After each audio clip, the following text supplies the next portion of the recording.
Thank you, Chair, and thank you everyone for coming tonight and asking your questions. Lots of interesting discussion already and hopefully a bit more still to come. This section I think is probably the most important section of all the ones we've discussed tonight because the economy is crucial to everything else. It's by having a growing economy and a vibrant private sector that we raise the money that we can then use to fund the public services that we all need so badly. But at the moment the economy is fragile and when London succeeds, the country succeeds, and vice versa. But as I say, at the moment, it's fragile. We are already we're facing the highest tax burden since the war, thanks to the Conservative government, and it's getting worse, even worse, thanks to the Labour government. Particularly the national insurance hike, which is a tax on jobs, a tax on the businesses that create those jobs, particularly hitting younger, lower paid, and part-time workers. Our hospitality sector, so important in London, it's in crisis. As Sacha Lord in Manchester has identified, that this budget, Rachel Reeves's budget, will force premises to close, it will force jobs to be lost. So it's no surprise that just a few months into a Labour government, inflation is now already starting to creep back up. Growth is stagnant and business confidence is in free fall.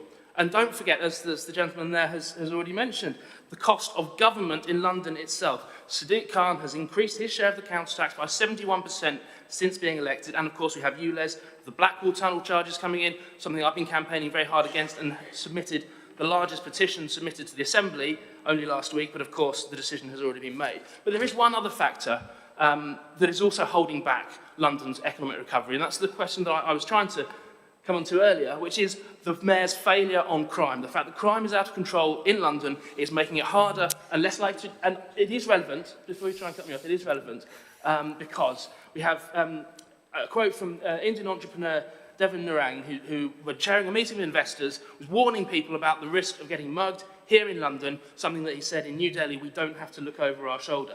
But the stats speak for themselves.